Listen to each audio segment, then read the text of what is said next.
have an ecosystem, an entrepreneurial ecosystem that is as vibrant as any other place in the world now. I think that the energy is there, the capital is increasingly there, the interest is there, the mindset, if you wish, is there.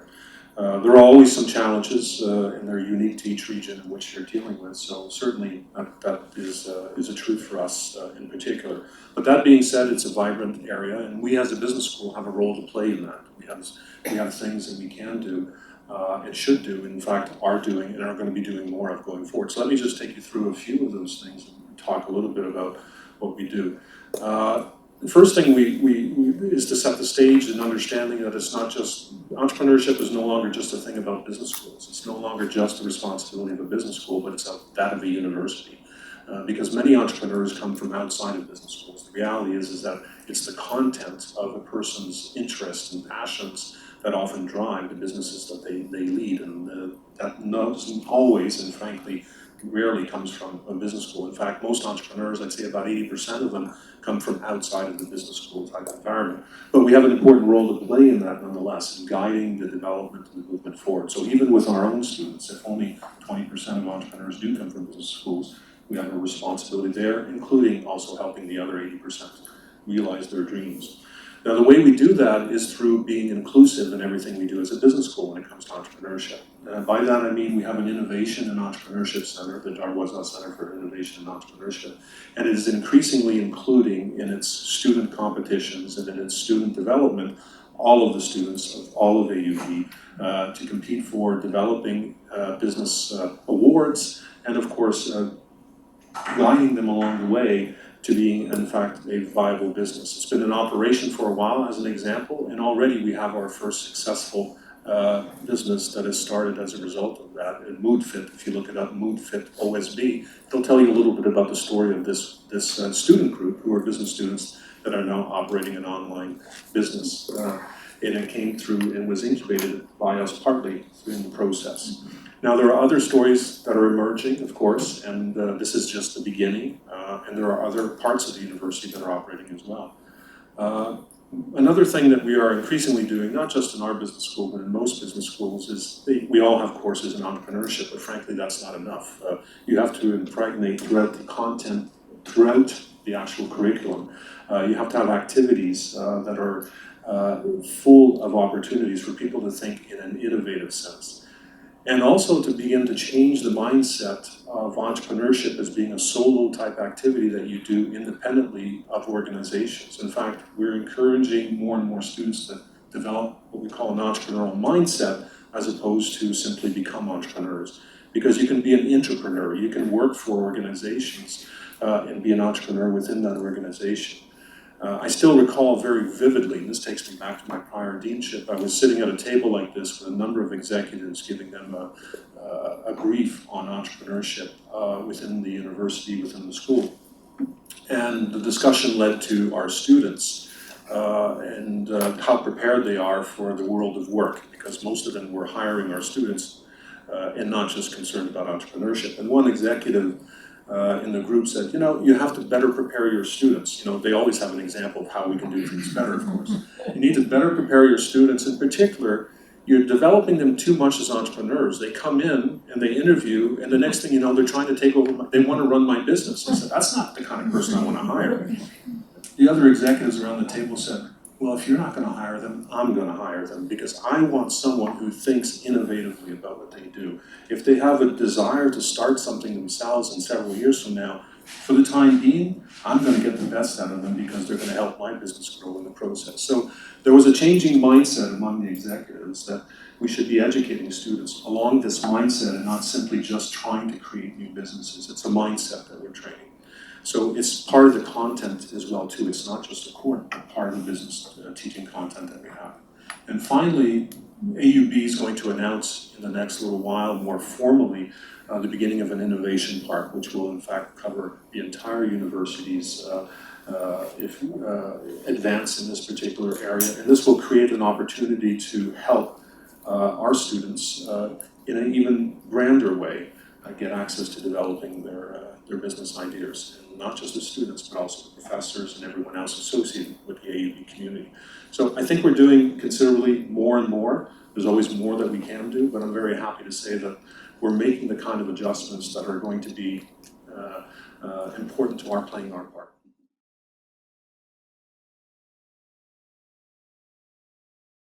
When you first look at this, and as many people would, they become very afraid that the world is changing so quickly that they're not going to be able to make the adjustments and the adaptations going forward. Everything we do, if we look inward in our organization, looks ancient relative to what everyone is predicting the world is going to look like when artificial intelligence, big data, all of these concepts come to fruition. But when you take the time to look around, you look at other organizations, I look at other business schools, I look at other places, I realize that we're all moving pretty much at the same pace. It is true that there is advance in technology and that there's a great growth, but we don't necessarily need to feel self-conscious about the point that we're in a different place right now than where we're going to be going forward, and that there is a way forward. Now the way forward is to, of course, be part of the process. And one of the things that we decided, and there are several things that we decided, is that we are going to harness technology and innovation and move forward with it as best we can and not become afraid of what seems to be a changing world. That's an important awareness to have of the circumstance, because many times you get into paralysis because of too much analysis, okay? How far are we, where are we going to move, and so forth. So let's just get involved and see where it takes us. One of the things that we've done, and we've boldly done this, and I think we're probably the strongest and one of the first movers in the Middle East, is we've created a master's degree in business analytics. We believe that the role that we can play within that space is maybe not to be the grand data scientist, but certainly there's a room for taking analytics and the things that we do with respect to artificial intelligence and data mining and machine learning, and make it more accessible to the business world through what we call business analytics. And that's really taking the analytics work itself and making it usable and understandable within the business community. So we're training an increasing number of students now with our master's program to be prepared to work in this space. And we're going to be developing centers of excellence and of research around this as we move along, as we gain the expertise, and more importantly, we do so in concert with industry and not alone. Some of the things that universities have learned over the years, and we're very focused on that as a business school, is that we're part of an ecosystem. And that ecosystem has to participate equally in the education of the students moving forward. To believe that professors and faculty researchers are going to be at the cutting edge of everything that's happening in the world is simply not going to happen. We have great adjuncts teaching with us in various capacities because they are in the world practicing particular issues that are brought to the classroom in a if you wish, dimension for the students and for the faculty. So operating in a larger ecosystem, realizing that we have to enter this journey with all of these people in the ecosystem is important, and that's the way that we've built this master's program, is really working in partnership as we move forward. We also are looking at upgrading ourselves regularly. We redesigned our executive MBA program recently, and it was very clear between me and all the professors teaching in it, which is a good number of our professors, about a third of our professors, is that if you're going to teach in this program, you had to be upgraded with respect to technology used in the coursework. Every one of the classes taught by every one of the professors has a large blended component to it. In other words, they all went back to school to a certain extent to prepare themselves to be able to teach this course in a very blended way. And blended means essentially teaching the classical form of being present and working with students, but also using technology to enhance virtual learning in various ways, online learning in its many capacities. So we're doing the kind of things that we can at the pace that is right, and I think at the pace that is really competitive with what we're seeing other institutions doing, and not getting too afraid of the circumstances and saying we're making movement going forward. And I think it's leading to good results.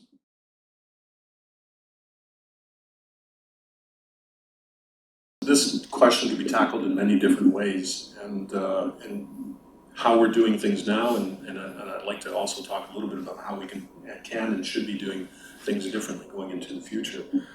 East and West, I look at it from the perspective as we're in the middle. In the Middle East, that's why they call us Middle East, right?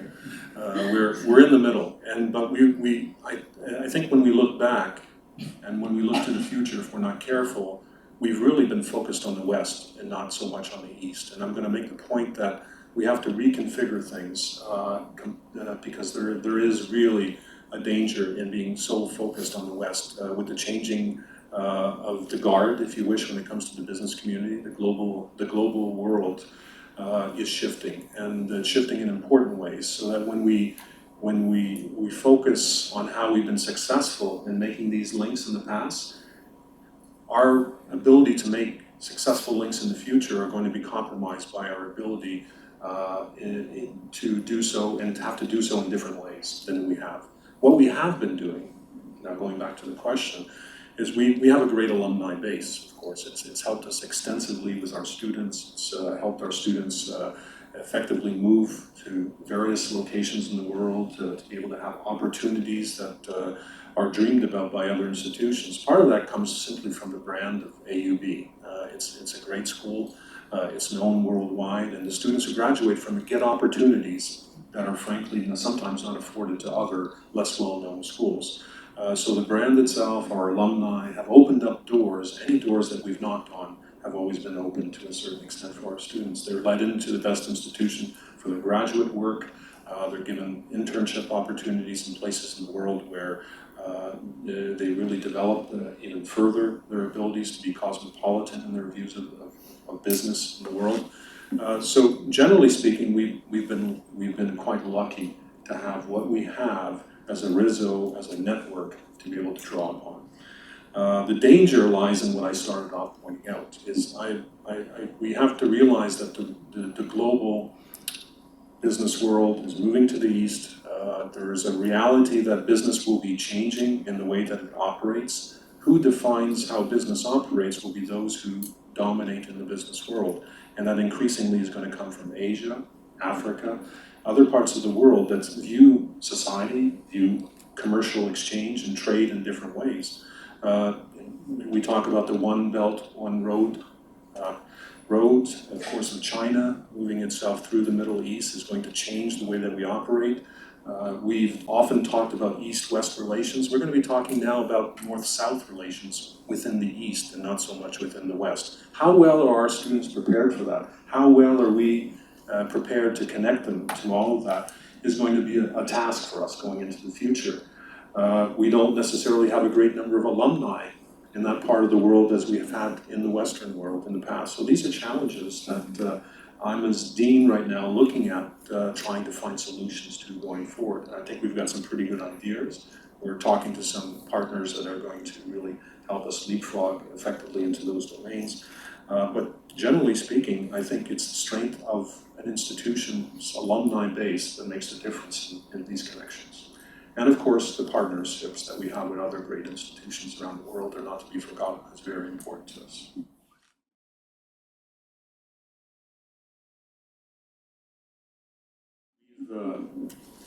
I can speak from the perspective of the business school because I'm most familiar with what we've done there and what we are doing.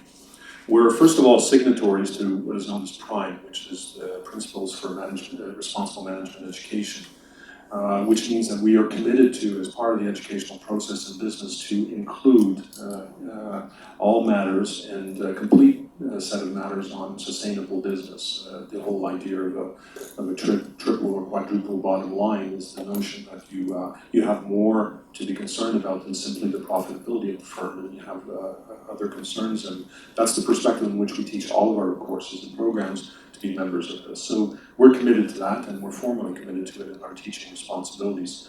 But it's also what we do in the business community that matters as well too. To teach is one thing, but then to act is another. And certainly, one of the ways in which we've done that is we're also housing the Global Compact, UN Global Compact. It has regional groups that operate within, and we are, of course, helping operate the group within within Lebanon. And this works directly with corporations who make themselves commitments to have targets and plans for improvement in the area of social sustainability and social responsibility.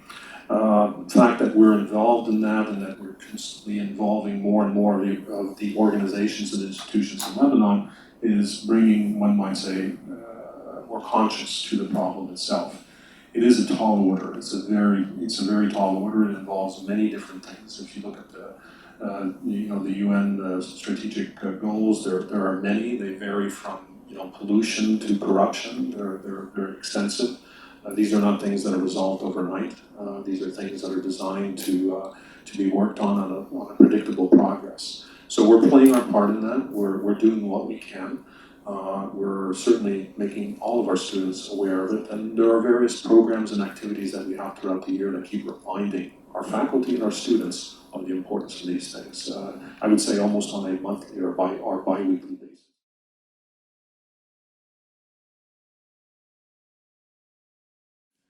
I'm happy to say that many of the universities in their unique ways are doing a variety of things that are similar to us. I mean, everyone chooses to be good or specialized or excellent at various things.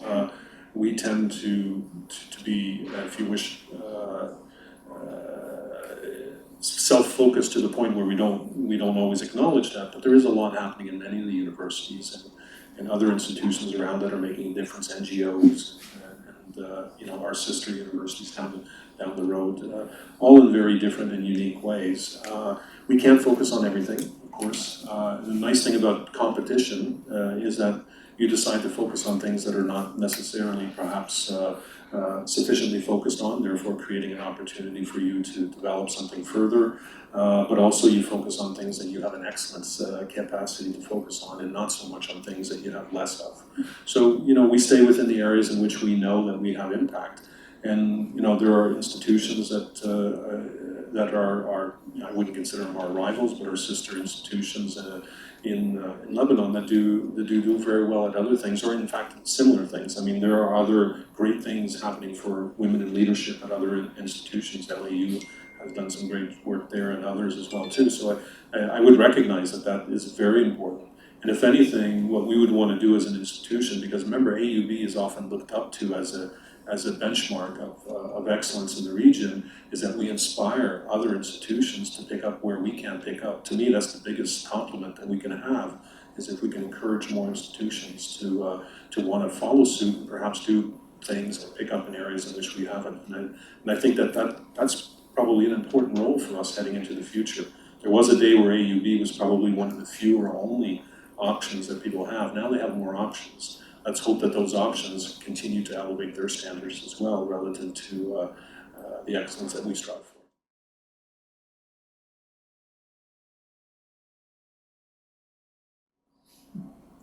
Yeah, we basically look for these new trends. There's no hiding that. I mean, and if you don't look for them, they're going to hit you at some point. So I think it's a combination of those things happening right now.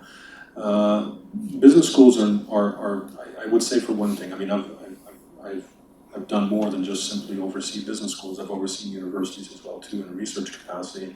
And I can say that I'm proud of one thing that business schools do that some others typically don't, is that they're constantly seeking to stay current and progress and to move forward with new challenges. They're very aware that the world changed, particularly the business world. So we do look for these opportunities. We do see them emerging.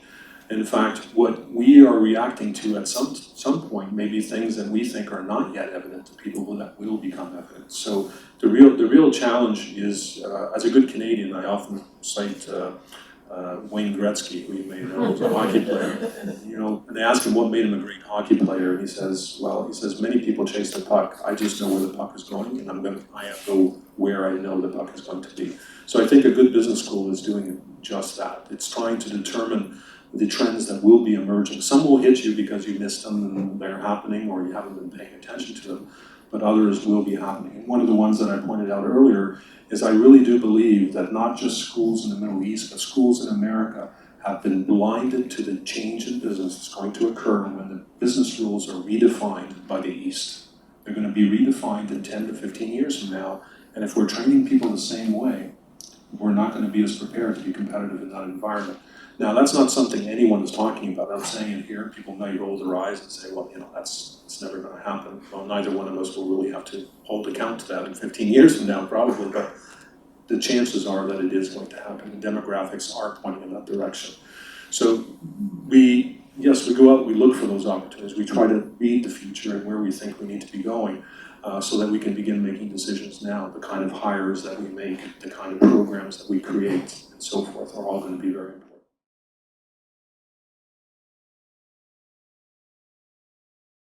I would say that to a certain extent, AUB has had some great partnerships in many domains, in health in particular, arts and sciences. Business as a school is fairly new. I mean, it's been around for maybe a dozen years as a school, a separate faculty.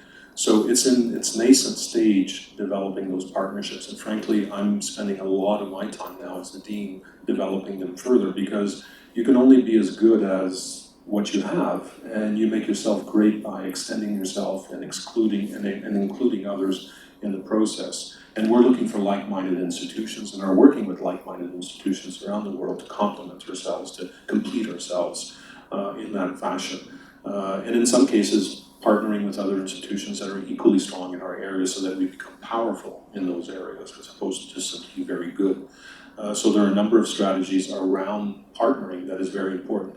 And this is one thing that, I've always appreciated with business schools, and increasingly other schools are starting to do the same, engineering and so forth, of completing themselves through alliances and partnerships with other schools around the world, because I think it really does matter that we're able to do that, because this is where we solve some of the big, tough problems that society brings, is that when we come together on these issues as opposed to trying to solve them in isolated silos or institutional silos.